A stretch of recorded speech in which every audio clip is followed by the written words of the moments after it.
श्री गणेशाय नमः।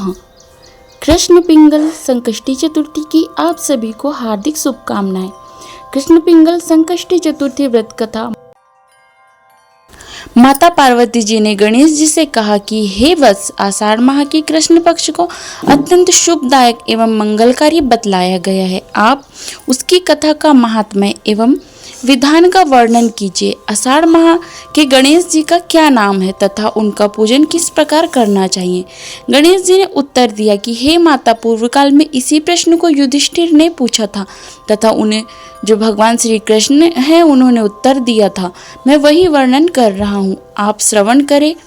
श्री कृष्ण ने कहा कि नवश्रेष्ठ युधिष्ठिर, गणेश जी की प्रीति कारक, विघ्न नाशक तथा धर्म ग्रंथों में वर्णित कथा को कह रहा हूँ, आप सुने। हे कुंती पुत्र, आषाढ़ कृष्ण चतुर्थी के गणेश जी का नाम कृष्ण पिंगल है। भगवान कृष्ण पिंगल का पूजन शास्त्र सम्मत विधि से ही करे। महाराज, द्वापर युग में माहिष्मती नगरी का महीजीत नामक राजा था। वह बड़ा ही पुण्यशील एवं प्रतापी राजा था। वह अपनी प्रजा का पालन अपनी संतान की भांति करता था, किंतु स्वयं संतानहीन होने के कारण राजा को समस्त प्रकार के राजपाट आदि के वैभव से भी सुख का अनुभव नहीं होता था। वेदों में निसंतान का जीवन व्यर्थ माना गया है। यदि संतान विहीन व्यक्ति अपने पितरों के निमित्त तर्पण आदि जल दान देता है तो उसके पितृगण उसका जल को ग्रीष्म जल के रूप में ग्रहण करते हैं। इसी असमंजस में राजा का बहुत समय व्यतीत हो गया। उन्होंने पुत्र प्राप्ति के उद्देश्य से नाना प्रकार के तप, दान और यज्ञ आदि कर्म संपन्न किए, किंतु राजा को संतान सुख की प्राप्ति नहीं हुई। समय व्यतीत होता चला गया और राजा की आयु क्षीण होती गई। राजा वृद्ध हो गए, किंतु उसे संतान न प्राप्त हुई। तदुपरांत राजा ने विद्वान ब्राह्मणों, ज्ञानी जनों एवं प्रजा से इस विषय पर विचार विमर्श करने का निश्चय किया। राजा ने कहा कि हे ब्राह्मणों तथा प्रजाजनों, हम तो संतान ही हीन रह गए, अतः मेरी क्या गति होगी। मैंने जीवन में तो किंचित भी पाप कर्म नहीं किया है, कभी अत्याचार द्वारा किसी के धन एवं स्त्री का हरण नहीं किया। मैंने तो सदैव प्रजा का पुत्रवत पालन किया तथा धर्माचरण द्वारा ही शासन किया है। मैंने चोर, डाकुओं तथा दुष्टों को दंडित किया, सदैव इष्ट मित्रों के भोजन की व्यवस्था की, गौ ब्राह्मणों का हित चिंतन करते हुए शिष्ट पुरुषों एवं सदाचारियों का आदर सत्कार किया है। अतः मुझे पुत्र प्राप्त न होने का क्या कारण है। विद्वान ब्राह्मणों ने कहा कि हे महाराज, हम लोग वह सभी प्रयत्न करेंगे जिससे आपके वंश की वृद्धि हो। इस प्रकार कहकर सभी राजा को संतान प्राप्ति हेतु किसी युक्ति पर विचार करने लगे। सारी प्रजा राजा के मनोरथ की सिद्धि हेतु ब्राह्मणों के साथ वन में चली गई। वन में उन लोगों को एक श्रेष्ठ मुनि के दर्शन हुए। वे मुनि श्रेष्ठ निराहार रहकर कठोर तपस्या में लीन विराजमान थे।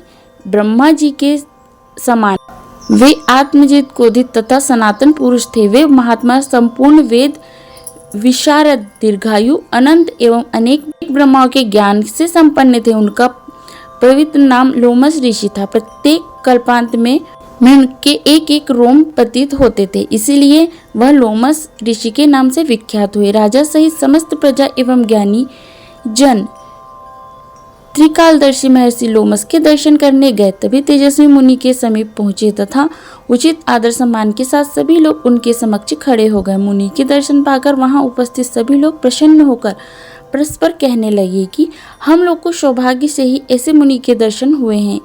इनके उपदेश से हम सभी का मंगल होगा। ऐसा निश्चय कर उन लोगों ने मुनिराज से कहा कि हे ब्रह्म ऋषि, हम लोगों के दुख का कारण सुनिए। अपने कष्ट के निवारण हेतु हम लोग आपके समक्ष आए हैं। हे भगवान, कृपया आप ही कोई उपाय सुझाए। महर्षि लोमस ने पूछा कि सज्जनों, आप लोग यहाँ किस कामना से उपस्थित हुए हैं? मुझसे आपका क्या प्रयोजन है? कृपया स्पष्ट रूप से कहें, मैं आपकी सभी शंकाओं का निवारण करूँगा। प्रजाजनों ने उत्तर दिया कि हे मुनीश्वर, हम महिष्मती नगर के निवासी हैं। हमारे राजा का नाम महीजीत है। वह राजा ब्राह्मणों का रक्षक, धर्मात्मा, दानवीर, शूरवीर एवं मधुरभाषी है। उस राजा ने हम लोगों का पालन पोषण किया है, परंतु ऐसे उत्तम राजा को आज तक संतान प्राप्ति नहीं हुई है। हे भगवान, माता पिता तो केवल जन्मदाता ही होते हैं, किंतु राजा ही वास्तव में पोषक एवं संवर्धन होता है। उसी राजा के निमित्त हम लोग इस सघन वन में उपस्थित हुए हैं। हे महर्षि, आप कोई ऐसी युक्ति बताइए जिससे राजा को संतान की प्राप्ति हो, क्योंकि ऐसे गुणवान राजा को कोई पुत्र ना हो यह बड़े दुर्भाग्य का विषय है। हम लोग परस्पर विचार विमर्श करके इस घनघोर वन में आए हैं। उनके सौभाग्य से ही हम लोगों ने आपका दर्शन किया है। हे मुनीश्वर, किस व्रत दान पूजन आदि अनुष्ठान कराने से राजा को पुत्र होगा, आप कृपा करके वर्णन करें। प्रजा की बात सुनकर महर्षि लोमस ने कहा कि हे भक्तजनों, आप लोग ध्यान पूर्वक सुनो। मैं संकष्ट नामक व्रत का वर्णन कर रहा हूँ। यह व्रत निसंतान को संतान और निर्धनों को धन प्रदान करता है। आषाढ़ कृष्ण चतुर्थी को कृष्ण पिंगल नामक गणेश जी की पूजा करें।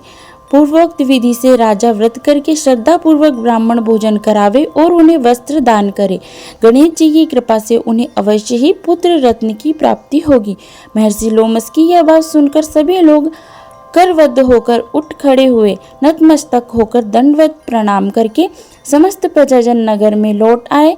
प्रजाजन ने वन में घटित सभी घटना का वर्णन राजा के समक्ष किया। प्रजाजनों की बात सुनकर राजा बहुत ही प्रसन्न हुए तथा उन्होंने श्रद्धा पूर्वक विधिवत गणेश चतुर्थी का व्रत करके ब्राह्मणों को भोजन वस्त्र आदि का दान दिया। रानी सुदक्षिणा को गणेश जी की कृपा से सुंदर एवं सुलक्षण पुत्र प्राप्त हुआ। श्री कृष्ण युधिष्ठिर से कहते हैं कि हे राजन, इस व्रत का ऐसा ही दिव्य प्रभाव है। जो व्यक्ति इस व्रत को श्रद्धा पूर्वक करता है वह समस्त प्रकार के सांसारिक सुखों को भोगता है। हे महाराज, आप भी इस व्रत को विधि पूर्वक कीजिए। श्री गणेश जी की कृपा से आपकी सभी मनोकामनाएं पूर्ण होगी, आपके संपूर्ण शत्रुओं का विनाश होगा तथा आपको अचल राज्य की प्राप्ति होगी।